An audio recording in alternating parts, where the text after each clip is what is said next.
जब तक पार्टी में कोई जॉइन नहीं करेगा वो ऐसे ना घूमेगा, ना झंडा लगाएगा, ना अपने बैनर लगाएगा।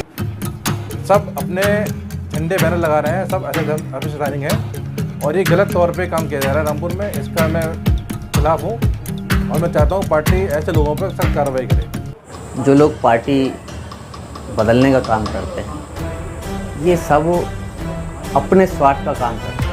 अपने स्वार्थ के लिए ये ना पार्टी को देखते हैं और ना ही किसी दल को देखते हैं। देखिए, दो तरह के नेता होते हैं। एक तो वो होते हैं जो पार्टी की रीति से नीति से उनकी जो पार्टी की योजनाएं होती हैं, कार्यक्रम होते हैं, उससे बंधे हुए होते हैं।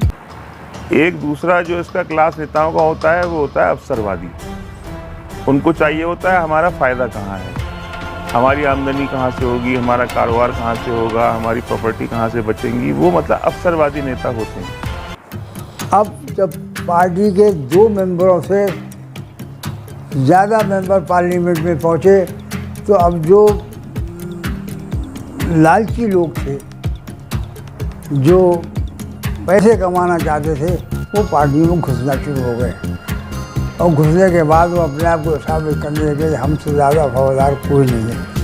मगर पार्टी का जो असली कार्यकर्ता था, जिसने पार्टी के लिए दरिया बिछाई, पार्टी के लिए कार्यकर्ताओं को, पदाधिकारियों को पानी पिलाया, वो कार्यकर्ता जो है उन लोगों के आने से वो कार्यकर्ता पीछे होता चला गया।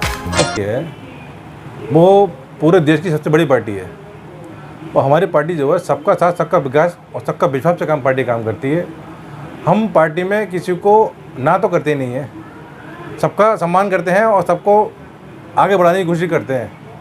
आपको आता है तो हम किसी को मना तो कर नहीं सकते हैं किसी, लेकिन आने का तरीका अलग होता है। कोई भी आता है तो वो पार्टी की पहले सदस्यता ग्रहण करता है, उसके बाद फिर अध्यक्ष जी उसके लेटर पे साइन करते हैं, अथॉरिटी करते हैं, फिर जिला अध्यक्ष जी उसको अथॉरिटी करते हैं, फिर बाद में वो पार्टी के सदस्य बनता है। अभी हाल फिलहाल में कुछ नेता हैं जिनको लेकर पार्टी में काफ़ी विरोध हो रहा है, जैसे पूर्व विधायक यूसुफ अली जी आए, उनको लेकर आपको क्या कहना है? नहीं, यूसुफ अली जी आए तो पहली चीज़ तो पर दिख रहे हैं, होर्डिंग बैनर पोस्टर दिख रहे हैं उनके, तो पहले क्या उन्होंने पार्टी ज्वाइन की है? नहीं, पार्टी ज्वाइन नहीं करी है अभी। ऐसी कोई अथॉरिटी नहीं दी उनको कि वो पार्टी में ऐसे घूमे। वो अपनी मर्जी से आ जा रहे हैं। माननीय हमारे प्रदेश अध्यक्ष जी स्वतंत्र देव जी रामपुर आए थे, उन्होंने मिलने की कोशिश करी थी, उन्होंने साफ मना कर दिया था जब तक पार्टी में कोई ज्वाइन नहीं करेगा वो ऐसे ना घूमेगा, ना झंडा लगाएगा, ना अपने बैनर लगाएगा।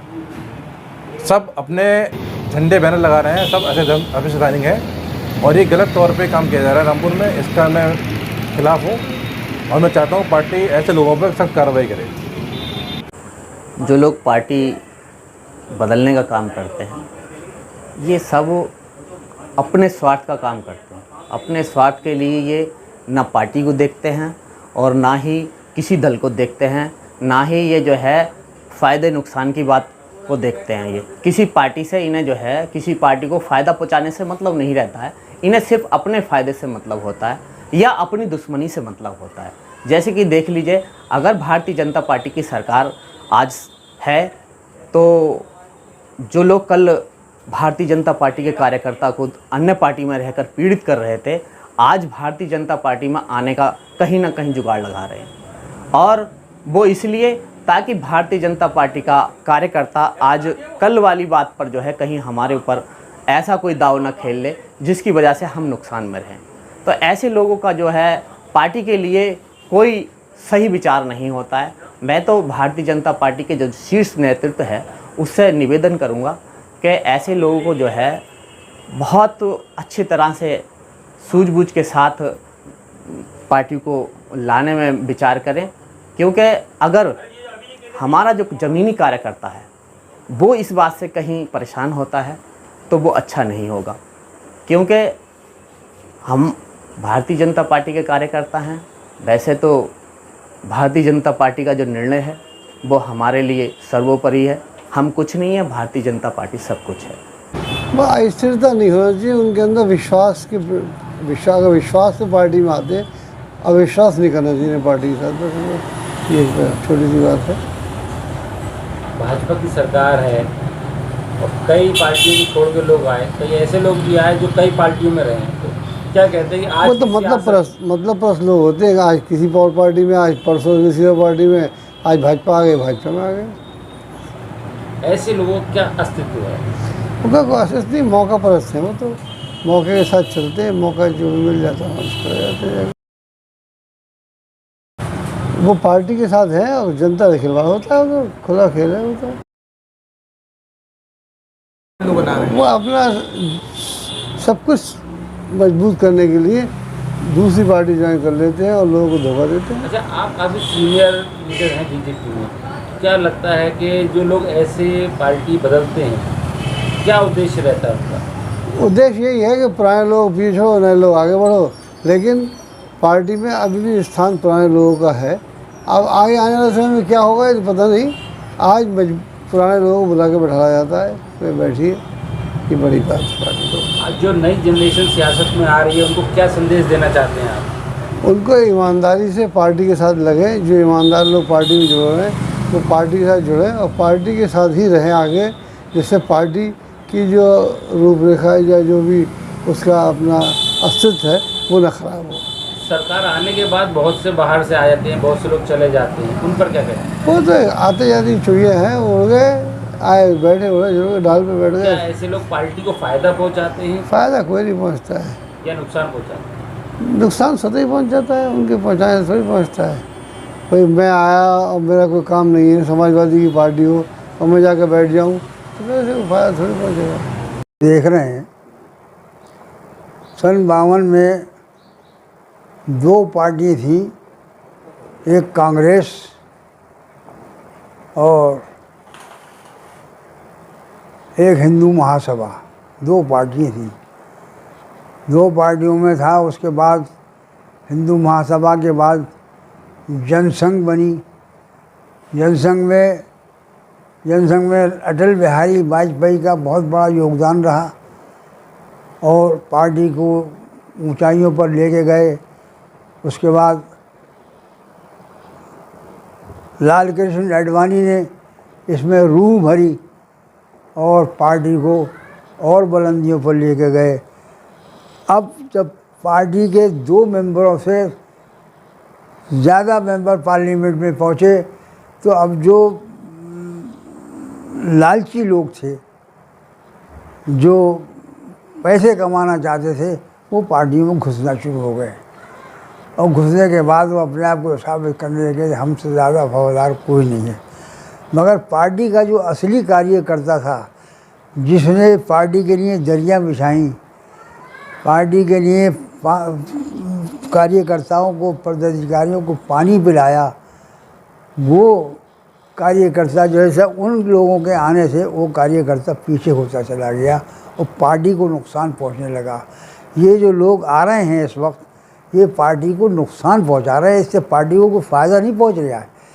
अब 2014 में माननीय नरेंद्र मोदी जी ने पार्टी में फिर भरपूर जान फूंकी है और आज वो इस स्थिति में है भारतीय जनता पार्टी कि 2050 तक भारत से भारतीय जनता पार्टी की सरकार को ख़त्म करने वाला कोई पैदा नहीं हुआ है, समझे, और ना ख़त्म होगा। अब कुछ सफ़ेद लालची लोग इसके अंदर घुस गए हैं और चापालोसी करने के बाद, और वो मंत्री भी नहीं समझते हैं कि ये हमारी पार्टी का आदमी है, किसका आदमी है। वो किसी पार्टी के माध्यम से ही जाते हैं, किसी कार्यकर्ता के माध्यम से उससे मिलते हैं, मगर वो कार्यकर्ता से लेके जाता है, वो तो पीछे हट जाता है और वो आगे बढ़ जाता है।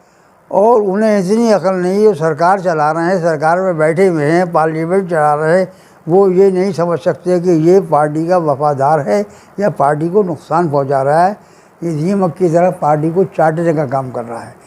ऐसे लोगों से होशियार रहने के लिए पार्टी के पदाधिकारियों को बहुत ज़रूर है। स्वतंत्र देव सिंह ज़माने में, तो अब हुए एक ज़माने में स्वतंत्र देव सिंह और चौधरी बलबीर सिंह में मेरे साथ गए थे, केसरीनाथ त्रिपाठी सब प्रदेश अध्यक्ष थे, उनसे हम मिले तो उनके कार्यकर्ता का वो बड़ा आदर किया करते स्वतंत्र देव सिंह। अब तो मेरा उनसे राब्ता इस वक्त है, बहुत ज़माने से नहीं है, मुलाकात नहीं हुई है। मतलब ये है कि पार्टी के जो पदाधिकारी हैं उनको ये सोचना चाहिए कि ये जो हमारे साथ है शुरू से है, दरी बिछा रहा है, पानी पिला रहा है, झंडा लिए फिर रहा है, हर मसले में आगे आगे है, संघ के कामों में आगे आगे चल रहा है, हम इसको पीछे क्यों छोड़ें? हम इसका आदर करें, सम्मान करें, इसको जो कुछ हम फ़ायदा पहुंचा सकते हैं। फ़ायदे से मतलब पैसे वाला फ़ायदा नहीं है, फ़ायदे से यह है कि अगर उसके बच्चे हैं तो उसको फ़ायदा पहुँचे। देखिए, दो तरह के नेता होते हैं। एक तो वो होते हैं जो पार्टी की रीति से नीति से उनकी जो पार्टी की योजनाएं होती हैं, कार्यक्रम होते हैं, उससे बंधे हुए होते हैं। एक दूसरा जो इसका क्लास नेताओं का होता है वो होता है अवसरवादी। उनको चाहिए होता है हमारा फ़ायदा कहाँ है, हमारी आमदनी कहाँ से होगी, हमारा कारोबार कहाँ से होगा, हमारी प्रॉपर्टी कहाँ से बचेंगी। वो मतलब अवसरवादी नेता होते हैं। तो अवसरवादी नेता को तो सत्ता चाहिए होती है, उसका कोई धर्म नहीं होता है, उसकी कोई विचारधारा नहीं होती है। विचारधारा से जुड़े हुए जो नेता होते हैं वो पार्टी हारे जीते जमानत जब्त हो 30-30 साल 40-40 साल से भारतीय जनता पार्टी में कार्यकर्ता काम कर रहे हैं, जो मेरी जानकारी में है, जिन्हें आज तक भी कुछ नहीं मिला, लेकिन उनकी निष्ठा और पहले से ज़्यादा मजबूत हुई है। वो इसी बात से खुश है कि हमारे विचारधारा की सरकार केंद्र में और प्रदेश में काम कर रही है। अब जो ये चुनाव का रिजल्ट आया है, इसमें जो नेता ये समझ रहे थे कि सरकार हमारी आ जाएगी और सरकार नहीं आई, तो अब वो तड़फ रहे हैं कि सत्ता में कैसे घुसा जाए। विचारधारा से जुड़े हुए तो वो है ही नहीं। आपने देखा होगा इलेक्शन में टिकट होते हैं, तो टिकट नहीं हुआ तो सुबह को किसी पार्टी में खड़े हैं, शाम को किसी पार्टी में खड़े हैं, अगले दिन सुबह को किसी पार्टी से लड़ लिए और चुनाव के रिजल्ट के बाद चौथी पार्टी में घुस गए, तो कोई पार्टी छोड़ी नहीं। तो अब जो देश में राजनीति चलेगी वो विचारधारा की राजनीति चलेगी। इस तरह के लोग आते जाते रहेंगे, लेकिन इनका कोई ज़्यादा पार्टी इनको वेटेज नहीं देगी।